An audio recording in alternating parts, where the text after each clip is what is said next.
2-3 ಸರ್ತಿ ಯಾಕೆ ಬೇಕಾಗಿತ್ತು? ಸುಮಾರು 5-6 ವರ್ಷಗಳ ಹಿಂದೆ ಕನ್ನಡ ರಾಜ್ಯೋತ್ಸವ ಮಾಡಿ ನಿಲ್ಲಿಸ್ಬಿಟ್ಟಿದ್ರು ಕೆಲವರೆಲ್ಲ. ನಾವೆಲ್ಲ ಲಾಸ್ಟ್ ಇಯರ್ ಎಲ್ಲ ಸಂಘಟನೆಯವರೆಲ್ಲ ಒಟ್ಟುಗೂಡಿಸಿ 1-2 ವರ್ಷದಿಂದ ಸಮಾನ ಮನಸ್ಕರ ವೇದಿಕೆ ವತಿಯಿಂದ ಮಾಡ್ಕೊಂಡು ಬರ್ತಾ ಇದ್ವಿ. ಹೋದ ವರ್ಷನೂ ಮಾಡಿದ್ವಿ, ಮೊನ್ನೆ ವರ್ಷನೂ ಮಾಡಿದ್ವಿ 2 ಸಲ.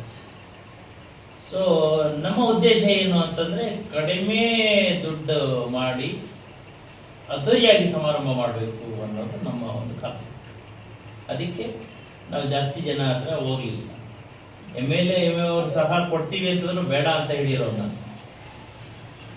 ಸೊ ಈ ಸರ್ತಿ ಏನಾಯಿತು ಅಂತಂದರೆ, ನಮ್ಮ ರವಿಯವರು ಈ 37,000 ನಾನು ಕೊಡಿಸ್ಕೊಟ್ಬಿಡ್ತೀನಿ, ನೀವು ಮಾಡಿ ನಮಗೆ ಲೆಕ್ಕ ಕೊಡಿ ಅಂತ ಕೇಳಿದ್ದಕ್ಕೆ ನಮ್ಮನ್ನು ತಿರಸ್ಕರಿಸಿದ್ರು. ಬೇರೆ ಸಂಘಟನೆಯವರೇನು ಬೇಡ, ಕನ್ನಡ ಪರ ಸಂಘಟನೆಗಳು ಮಾತ್ರ ಈ ಸರ್ತಿ ನಾವು ಮಾಡೋಣ ಅಂತ ಹೇಳಿ ಅವರು ಮಾಡೋಕ್ಕೆ ಹೊರಟರು.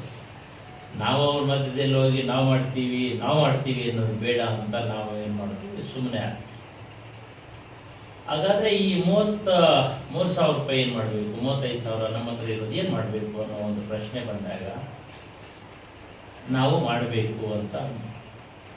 ಅದಕ್ಕೆ ನಮ್ಮಲ್ಲಿ ಇರ್ತಕ್ಕಂಥವರು ತಲಾ 5,000, 10,000, 20,000 ಹಾಕ್ಕೊಂಡು ಈಗ ಕಾರ್ಯಕ್ರಮವನ್ನು ನಡೆಸೋದಕ್ಕೆ ನಾವು 29ನೇ ತಾರೀಕು ಶನಿವಾರ ಆಲೂರು ವೆಂಕಟರಾಯ ಅವರ ವೇದಿಕೆ, ಕರ್ನಾಟಕ ಏಕೀಕರಣದ ಪಿತಾಮಹ ಆಲೂರು ವೆಂಕಟರಾಯ ವೇದಿಕೆ, ಕೋಟೆ ಸರ್ಕಲ್ ಬಳಿಯಲ್ಲಿ ಆ ವೇದಿಕೆಯಲ್ಲಿ ನಾವು ಈ ಸರ್ತಿ ಅದ್ದೂರಿಯಾಗಿ ಕನ್ನಡ ರಾಜ್ಯೋತ್ಸವವನ್ನು ಆಚರಣೆ ಮಾಡ್ತೀವಿ. ಈ ಒಂದು ಕಾರ್ಯಕ್ರಮಕ್ಕೆ ವಿಶೇಷವಾಗಿ SP ಅವರು ಕುಶಲ್ ಚೌಕ್ಸೆ ಅವರು ಈ ಕಾರ್ಯಕ್ರಮವನ್ನು ಉದ್ಘಾಟನೆ ಮಾಡ್ತಾರೆ. BN ರವಿಕುಮಾರ್ ಅವರು ಶಾಸಕರು, ಆಲೂರು ವೆಂಕಟರಾಯ ಪರ ಹೋರಾಟಗಾರರ ಸಂಘ ಅಂತ ನಾವು ಈಗ ಕಟ್ಟಿರೋದು. ಇದರಲ್ಲಿ ಯಾರು ಬೇಕಾದರೂ ನಮ್ಮಲ್ಲಿ ಬಂದು ಸೇರ್ಕೋಬೇಕು. ನೀನು ಬೇಡ ಅಂತ ಇಲ್ಲಿ ನಾವು ಹೇಳಲ್ಲ. ಹೋರಾಟ, ಶಿಕ್ಷಣ, ಸಂಘಟನೆ ಅಂತ ಹೇಳಿ ಉದ್ದೇಶ ಇಟ್ಕೊಂಡು ನಾವು ಈ ಸಂಘವನ್ನು ಸ್ಥಾಪನೆ ಮಾಡಿರೋದು. ಹೋರಾಟವನ್ನು ನಾವು ಆವಾಗ ಮಾಡ್ತಾ ಇರ್ತೀವಿ. ಶಿಕ್ಷಣದ ಬಗ್ಗೆ ಏನಾದರೂ ಎಲ್ಲಾದರೂ ಎಡ್ಕೊತೊಡಕಾದರೆ, ಅಕಸ್ಮಾತ್ ಮುಂದೆ ಕಂಪಲ್ಸರಿ ಪ್ರೈಮರಿ ಎಜುಕೇಷನ್ ಅಂತ ಹೇಳಿ ಯಾರಿಗೂ ಕೊಡದೇ ಇದ್ದ ಸಂದರ್ಭದಲ್ಲಿ ನಮ್ಮ ಸಂಘ ಅಲ್ಲಿ ಕೆಲಸವನ್ನು ನಿರ್ವಹಿಸ್ತದೆ. ಇದರ ಜೊತೆಯಲ್ಲಿ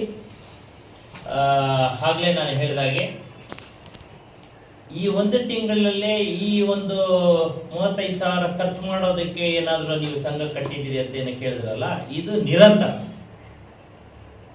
ಜನವರಿ 26 ಗಣರಾಜ್ಯೋತ್ಸವವನ್ನು ಇದೇ ವೇದಿಕೆ ಮುಂದಿನ ಸರಿ ಮಾಡ್ತದೆ, ಕೆಲವು ಅಜೆಂಡಾಗಳನ್ನು ಇಟ್ಕೊಂಡು.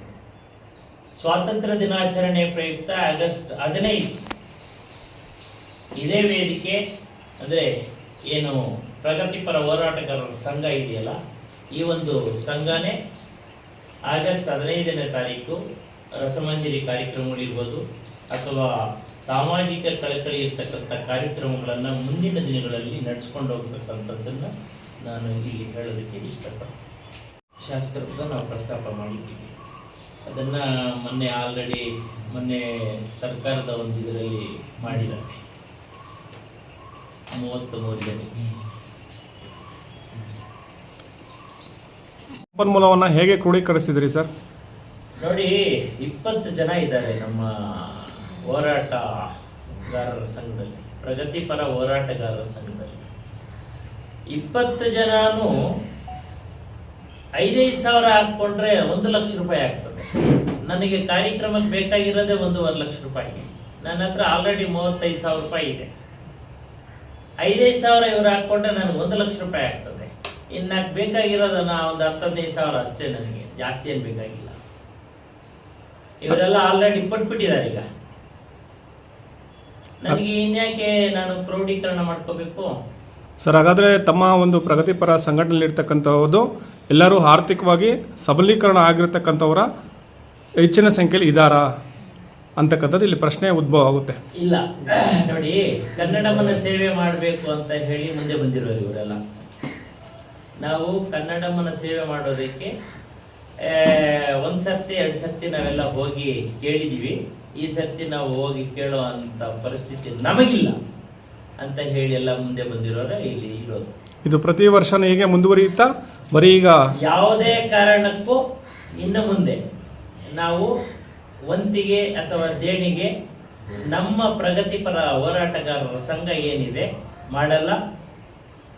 ನಾವು ಸ್ವಂತ ಕೈಯಿಂದಾನೇ ಯಾವುದೇ ಜಯಂತಿ ಆಗಲಿ ಅಥವಾ ಕನ್ನಡ ರಾಜ್ಯೋತ್ಸವ ಆಗಲಿ ಸ್ವಾತಂತ್ರ್ಯ ದಿನಾಚರಣೆ ಆಗಲಿ ನಾವು ಮಾಡ್ತೀವಿ.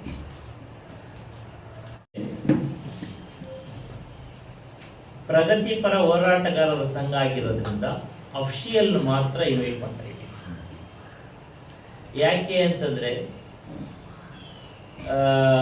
ಅಫಿಷಿಯಲ್ಸ್ ಈಗ ಏನಾಗ್ತಾ ಇದೆ, ಕೆಲವು ಸಂಘಟನೆಗಳು ನಾವು ನಿನ್ನೆ ಅವ್ರನ್ನ ಇನ್ವೈಟ್ ಮಾಡಕ್ಕೆ ಹೋದಾಗ ಹೇಳ್ಬೇಕೋ ಬೇಡೋ ಗೊತ್ತಿಲ್ಲ, ನೀವು ಕಾಸಿಗೆ ಬಂದಿಲ್ವಾ, ನಿಮ್ಮ ಕೆಲಸ ಏನಾದರೂ ಬೇಕು ಮಾಡ್ಕೊಡ್ತೀವಿ ಅಂತ ಹೇಳಿ.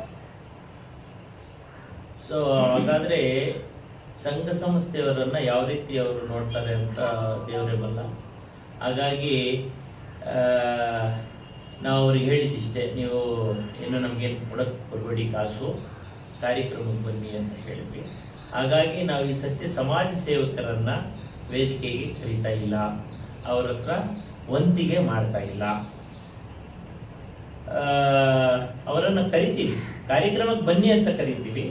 ವಿಶೇಷವಾಗಿ ಅವರನ್ನು ಆಹ್ವಾನ ಪತ್ರಿಕೆಗಳಲ್ಲಿ ಏನು ನಾವು ಮುದ್ರಣ ಮಾಡಿ